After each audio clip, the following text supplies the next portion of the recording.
Hi hello അസ്സലാമു അലൈക്കും welcome back. അപ്പോൾ ഇതാസയുടെ ഫസ്റ്റ് ഡേ ഓഫ് സ്കൂളിംഗ് ആണ്. ജൂലൈ ഫസ്റ്റ് തൊട്ടിട്ടാണ് അസമോൾ സ്കൂളിൽ പോകാൻ തുടങ്ങിയത്. അപ്പോൾ എൻ്റെ തലേദിവസം എൻ്റെ വീട്ടിൽ നിന്ന് വരുമ്പോഴാണ് യാത്ര പറച്ചിലാണ്. വല്യമ്മാടും ഉമ്മാടും എൻ്റെ അനിയത്തിമാരോടൊക്കെ യാത്ര പറഞ്ഞിട്ട് ഇക്കാടെ വീട്ടിൽ പോവാണ്. അവിടെ നിന്നാണ് നമ്മൾ സ്കൂളിൽ പോകുന്നത്. ജൂണ് അവൾക്ക് ഓൺലൈൻ ക്ലാസ് ആയിരുന്നു. നമ്മൾ ഓൺലൈനായിട്ടാണ് അവളെ ചേർത്തത്. അപ്പോൾ നമ്മൾ നാട്ടിലുള്ള കാരണം 2 മാസം ഓഫ്ലൈനായിട്ട് വിടാൻ വിചാരിച്ചു. നമുക്ക് പരിചയമാവണ്ടേ. 1 മാസം കഴിഞ്ഞ ആൾ ഓഫ്ലൈനായിട്ട് പോകാൻ തുടങ്ങിയിട്ട് ഇപ്പോഴാണ് നമുക്ക് കുറേ ആലോചിച്ച് ഈ വീഡിയോ അപ്ലോഡ് ചെയ്യണോ വേണ്ടതെന്ന്. എന്നാലും കുറച്ച് കഴിഞ്ഞിട്ട് ഇവർ വലുതായിട്ടൊക്കെ ഈ വീഡിയോ കാണുമ്പോൾ അവർക്കൊരു സന്തോഷമാവില്ലേ, എങ്ങനെയാണ് അവർ സ്കൂളിൽ പോയി എന്നൊക്കെ പറയുമ്പോൾ. അങ്ങനെ ഉപ്പാടും ഉമ്മാടൊക്കെ യാത്ര പറഞ്ഞ് അപ്പോൾ പിന്നെ ദീദി എന്താ ചെയ്യണം അതുപോലെ പിന്നെ മറ്റാൾക്കും ചെയ്യണം. അവളും യാത്രയൊക്കെ പറഞ്ഞ് പിന്നെ ആൾ ഫുൾ എക്സൈറ്റ്മെൻറ്റിലാണ്. നമ്മൾ ഓവർ എക്സൈറ്റ്മെൻറ്റ് എന്നൊക്കെ പറയണ പോലെ സ്കൂളിൽ പോവാണ്, പുതിയൊരു അനുഭവമാണ്. അപ്പോൾ അതിൻ്റെ ഒരു എക്സൈറ്റ്മെൻ്റ് ആവും. പക്ഷെ 2 ദിവസം ഉണ്ടായിരുന്നുള്ള എക്സൈറ്റ്മെൻറ്റും കാര്യങ്ങളൊക്കെ പിന്നീടൊക്കെ ക്ലാസ്സിൽ സ്കൂളിൽ പോകണ്ടേ വെച്ചിട്ട് വിളിക്കുമ്പോൾ കരഞ്ഞിട്ടാണ് എണീക്കുക, സ്കൂളിൽ പോകണ്ട പറഞ്ഞിട്ട്. എന്തായാലും ഇപ്പോൾ കുഴപ്പമില്ല, ഓക്കെ ആയി വരുന്നത്. അപ്പോഴത്തേനും പിന്നെ ക്ലാസ്സും കഴിയാനായി. അപ്പോൾ ഫസ്റ്റ് ഓഫ്ലൈൻ ക്ലാസ് ആയതുകൊണ്ട് തന്നെ താത്തി അളിയനും ഉണ്ടായിരുന്നു കൊണ്ടുവിടാൻ പോകണം നമുക്ക്. പിന്നെ ഉപ്പി ഉണ്ടായിരുന്നു.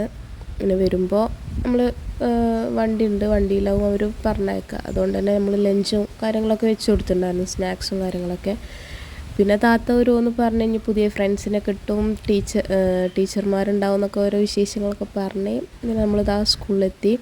ആ നടപ്പ് കണ്ടാൽ അറിയാം, ഫുൾ കോൺഫിഡൻസോട് കൂടിയിട്ട് ഉള്ളൊരു നടപ്പാണ്.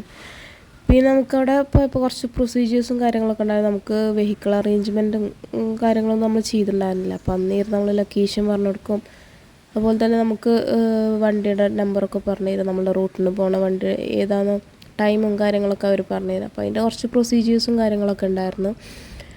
പിന്നെ അപ്പോൾ ആ ടൈമിൽ താത്ത കുറച്ച് വീഡിയോസ് എടുത്തതാണ്. അപ്പോൾ അതൊക്കെ കഴിഞ്ഞ് സത്യം പറഞ്ഞാൽ എത്ര പെട്ടെന്നാണ് മക്കൾ വലുതായി സ്കൂളിലൊക്കെ പോകാൻ. എത്ര വെച്ചിട്ട് നമ്മൾ അടക്കി പിടിച്ചിരിക്കുക അല്ലേ. ഡയറക്റ്റ് സ്കൂളിൽ പോകണ കാരണം നമുക്കൊരു വിഷമമുണ്ട്. കാരണം ഇതുവരെ നഴ്സറിയിലോ പ്ലേ സ്കൂളിലൊന്നും വിട്ടിട്ടില്ല. പിന്നെ പെട്ടെന്നുണ്ടായ തീരുമാനമാണ് ക്ലാസ്സിന് അയക്കൽ. 4.5 വയസ്സായി കറക്റ്റ്. അപ്പോൾ പിന്നെയും 1 ഇയറും കൂടി നമ്മൾ കാത്തിരുന്നാൽ പിന്നെ ലേറ്റാവും. അപ്പോൾ എന്തായാലും ഇപ്രാവശ്യം തന്നെയാണല്ലോ സ്കൂളിൽ ചേർത്ത്. അങ്ങനെ കുറച്ച് നേരമൊക്കെ അവിടെ സ്പെൻഡ് ചെയ്ത് കോമ്പൗണ്ടൊക്കെ കണ്ട്. അപ്പോൾ പിന്നെ അതാ മാം നമ്മളെ ക്ലാസ്സിലേക്ക് വിളിക്കുന്നുണ്ട്. അപ്പോൾ ഇനി ഇതാ ക്ലാസ്സിൽ കയറുകയാണ്. നല്ല ടെൻഷൻ ഉണ്ട്, എന്താവും ആളുടെ എന്താ പറയുക റിയാക്ഷൻ ഒന്നും നമുക്കറിയില്ല, ഫസ്റ്റ് ടൈമാണ്. അപ്പോൾ നല്ല ഓടിച്ചാടി തുള്ളിച്ചാടിയിട്ടൊക്കെ ക്ലാസ്സിൽ പോരും. അവിടെ പിന്നെ ക്ലാസ്സിൽ കയറിയപ്പോൾ അവിടെ ഒരു ഷൂവും സോക്സൊക്കെ റിമൂവ് ചെയ്യും. പിന്നെ അവർ സ്ലിപ്പേഴ്സാണ് കൊടുക്കുക. പിന്നെ നമ്മൾ തിരിച്ച് വീട്ടിൽ വരുമ്പോഴാണ് ഷൂവും സോക്സൊക്കെ ഇടുള്ളൂ. അപ്പോൾ ഇത് ആൾക്ക് വലിയ കുഴപ്പമൊന്നുമില്ല, നമുക്കാണ് കുറച്ച് ഇടങ്ങാറ്. അപ്പോൾ ബൈ ഒക്കെ പറഞ്ഞ് ജെന്ന ആകെ അന്തം വിട്ട് നിൽക്കുകയാണ്. ജെന്നക്ക് അറിയില്ല ഇതിപ്പോൾ എന്താണ് ഏതാണെന്നൊന്നും അറിയില്ല.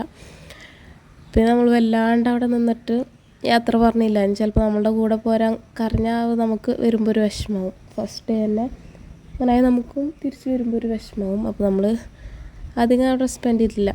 ജെന്ന ഭയങ്കര എന്താ പറയുക, ജെന്ന ഒരു റിയാക്ഷനും ഇല്ലാണ്ടാണ് നിൽക്കുന്നത്.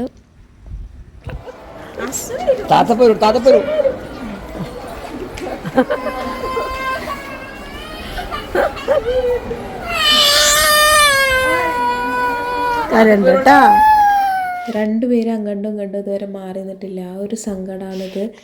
അപ്പോൾ പിന്നെ നമ്മൾ തിരിച്ച് വീട്ടിലോട്ട് പോവുകയാണ്. ഞാൻ വൈകിട്ട് വരും. അപ്പോൾ താത്ത ഓരോന്ന് പറഞ്ഞിട്ട് കരച്ചിൽ മാറ്റാൻ നോക്കുകയാണ്. അങ്ങനെ വൈകിട്ടായപ്പോൾ ഒരു 4 മണി 5 മണി ആയപ്പോൾ അവർ വിളിച്ചിട്ടുണ്ടായിരുന്നു എത്താനായി പറഞ്ഞിട്ട്. അപ്പോൾ നമ്മൾ പോയി. അപ്പോൾ ആൾ നല്ല ഉറക്കത്തിലിരുന്ന് ഉറങ്ങുമ്പോൾ കയ്യിലൊരു മിഠായി ഉണ്ടായിരുന്നു. അപ്പോൾ ഉറങ്ങി എണിച്ചപ്പോൾ കാണാനില്ല. അപ്പോൾ അത് എടുക്കാൻ വേണ്ടി വീണ്ടും സീറ്റിൻ്റെ അവിടേക്ക് പോയിട്ട് അങ്ങനെ മിഠായി എടുത്തിട്ട് ആൾ വന്നു. ഞാൻ ഭയങ്കര എക്സൈറ്റഡ് ആയിരുന്നു. കാരണം അവൾ എന്തുണ്ടെങ്കിലും ആൾ ഷെയർ ചെയ്യണ, നമ്മളവിടെ എന്ത് ചെറിയ കാര്യമാണെങ്കിലും വന്ന് ഷെയർ ചെയ്യുന്ന ആൾക്ക് ഭയങ്കര സന്തോഷമാണ്. അപ്പോൾ ഫസ്റ്റ് ഡേ എങ്ങനെ ഉണ്ടായിരുന്നു എന്നൊക്കെ വിശേഷങ്ങൾ അറിയാൻ ഞാൻ ഭയങ്കര എക്സൈറ്റഡ് ആയിരുന്നു. അപ്പോൾ വന്ന പാടെ ദിലുവിനോട് കുറച്ച് വിശേഷം പറഞ്ഞ് പിന്നെ ഉപ്പച്ചി വിളിച്ചപ്പോൾ ഉപ്പച്ചിയോടും കുറേ വിശേഷങ്ങൾ പറഞ്ഞ് ഇങ്ങനെ ഉണ്ടായിരുന്നു, ഫ്രണ്ട്സിനൊക്കെ കിട്ടിയ. പിന്നെ ആൾ തരുന്നത് ജന്നനെയാണ്. അപ്പോൾ ജന്നയുടെ അടുത്ത് പോയി. ജന്ന നല്ല ഉറക്കത്തിലിരുന്ന് ജന്നയ്ക്ക് ചോക്ലേറ്റും ഒക്കെ കൊടുത്ത് പിന്നെ കുറേ നേരം ജനനെ തലോടിയിട്ട് ഉമ്മ കൊടുത്തിട്ടൊക്കെ ആൾ അവിടെ തന്നെ ഇരുന്ന്. അപ്പോൾ ഇന്നത്തെ വീഡിയോ ഇത്രയുള്ളൂ. അപ്പോൾ ഇൻഷാ അല്ലാ അടുത്ത വീഡിയോയിൽ കാണാം. അസ്സലാമു അലൈക്കും.